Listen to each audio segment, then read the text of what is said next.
Eu estou falando com vocês aqui nessa terça-feira, dia 20 de agosto. São 5 horas da tarde. Tempo bom em Porto Alegre, algumas nuvens, né? Os institutos de meteorologia aqui estavam prevendo raios e trovões desde ontem aqui no Rio Grande do Sul. Estão falhando. Defesa Civil também está falhando. Ainda bem, né? Que está falhando. Bom, olha, senhores, eu hoje estou um pouco mais animado aqui, né? Porque eu recebi um recado do deputado gaúcho Luciano Zucco, logo no início da tarde. O deputado Luciano Zucco é meu amigo, conheço ele bem, é o líder da oposição na Câmara dos Deputados. E ele mandou me dizer que a derrota dos governistas na eleição do presidente da CPMI, que é a Comissão Parlamentar Mista de Inquérito, né? Vocês sabem que a Câmara pode implementar uma CPI, que é uma Comissão Parlamentar de Inquérito. O Senado também pode, todos os legislativos podem, Assembleia, Câmara. E o Senado também. Mas uma CPMI é muito mais importante porque é uma CPI das duas casas do Congresso, Câmara e Senado. Muito importante. Portanto, ela é formada por senadores e por deputados. E o deputado Zucco me disse, olha, tivemos uma vitória histórica. Né? Ele tirou uma nota oficial em nome da oposição, inclusive, dizendo isso. E é verdade. Foi até uma vitória surpreendente, porque surpreendeu todo mundo, meio político, jornalistas, cientistas políticos, todo mundo que entende de tudo sobre política. Não esperava por essa, né? Foi uma vitória surpreendente, porque até mesmo a oposição parecia conformada em saber que o presidente da CPMI do INSS seria um presidente chapa branca. No caso, esse é agressivo, mas cá para nós, é competente senador do Amazonas, Omar Aziz, aquele que fez e aconteceu durante a CPMI da Covid, né? Que criou tantos problemas para o governo Bolsonaro. Uma figura, um cavaleiro da segunda decadência. Você se lembra disso? O acertado entre Lula, o presidente do Senado, Davi Alcolumbre, e o presidente da Câmara, Hugo Mota, sim, todos eles, né? Era de que o Omar Aziz, o senador do Amazonas, seria o presidente e o relator seria um outro mandalete aí deles, aí, do Lula, do Alcolumbre e do Hugo Mota, indicado pelo Hugo Mota. Bom, a sessão desta manhã começou e, surpresa, a oposição entrou com um candidato contra o Omar Aziz, o candidato governista. No caso, o senador Carlos Viana do Podemos de Minas, que de imediato, eleito, escolheu o deputado Alfredo Gaspar, do União Brasil, e não aquele que o Hugo Mota queria. Olha, os governistas ficaram olhando, não tiveram nem tempo para respirar. Não esperavam por aquilo ali. O senador Viana e o deputado Gaspar, apesar de serem do Podemos e do União Brasil, eles estão fechados com a oposição. Esses dois estão fechados com a oposição. Foram 17 votos contra 14. O resultado encheu o Zucco e seus companheiros de alegria, porque eles manobraram aí na surdina com competência, em segredo, até dar esse bote final aí.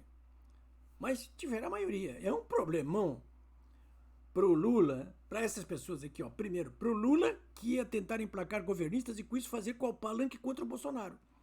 Ia tentar dizer, não, isso aí tava roubando lá no NPS do INSS dos velhinhos, era no governo Bolsonaro. É mentira, todos os gráficos mostram o contrário disso. E ele estava tentando, bota uma maioria na CPMI e faça igual a CPMI do Covid, né? Não. Então ele derrotou, foi dar derrotado nisso aí, vai levar ferro, né? E ele queria, claro, botar um ferrolho nas tentativas de convocação dos envolvidos nessa roubalheira dos velhinhos do INSS. Entre eles, o seu próprio irmão, Frei Chico, que está afundado até aqui, ó, nessa roubalheira aí. Bom, derrota também para quem mais? Para o Davi Alcolumbre, presidente do Senado e do Congresso, e para o Hugo Mota, presidente da Câmara, que perderam ao se aliarem com Lula, resultaram desautorizados e agora terão que honrar para valer, se quiserem se manter ali e aprovar outras coisas de interesse deles, vão ter que acertar ali, concordar com duas pautas que ambos tinham acertado com a oposição, no caso, o fim do foro privilegiado e a anistia. Dois projetos que libertarão Bolsonaro, alforriando também os milhares de brasileiros que diariamente são investigados, diariamente são processados, cumprem penas de prisão ou estão exilados. O importante em relação a esses dois projetos, vejam bem, é que qualquer um deles conterá a ditadura da toga enquadrando o Supremo Tribunal Federal. Alguém poderia me dizer assim, eu mesmo já tenho defendido isso hoje mesmo assim, tem que tocar um impeachment no Alexandre de Moraes, né? Bah, olha aqui, ó, vamos por partes, hein? Acabar com o fim do foro privilegiado ou aprovar a anistia, nem precisa caçar o Moraes, né? Acaba com essa festa aí. Bom, tem gente que duvida tudo isso aí, né? O cartunista gaúcho Claudio Spritzer, por exemplo, que é meu amigo, em vídeo que estou publicando no meu blog, polibiobraga.com.br, escreve que quem tem pouco quando ganha uma fica feliz da vida e acha que ganhou todas. Não é assim. Não é assim. Política é um processo. Mas já disse para vocês aqui várias vezes, né? Tem um político lá de Santa Catarina, o Nereu Ramos, que foi senador, presidente do Senado, foi até presidente da República. Ele dizia que política é a arte de engolir sapos, né? E o Brizola, depois de brigar com o Lula nas eleições presidenciais, ele teve que engolir esse sapo aí, que ele chegou a chamar de... Eu vou engolir esse sapo barbudo. O sapo barbudo é que engoliu o Brizola depois no fim. Bom, então, mas política de qualquer maneira é um processo, né? É uma construção permanente. E na jornada de hoje foi a vez de deputados e senadores que, em sua maioria, parecem ir abrindo os olhos para a necessidade de restabelecer os primados do Estado Democrático de Direito, para que os brasileiros voltem a viver em ordem e em paz.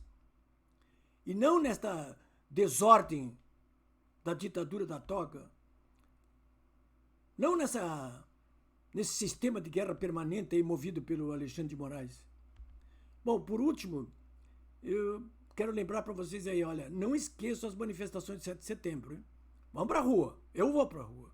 É preciso ir às ruas, até para prestigiar e fortalecer o apoio a esses deputados e senadores que estão botando a cara para bater e conseguindo vitórias parlamentares, mesmo neste regime de democracia fraturada no qual estamos todos vivendo neste momento. Mas como se sabe, né? Eu repito aqui para vocês, não há mal que sempre dure, nem bem que nunca acabe. É bom se lembrar disto aí.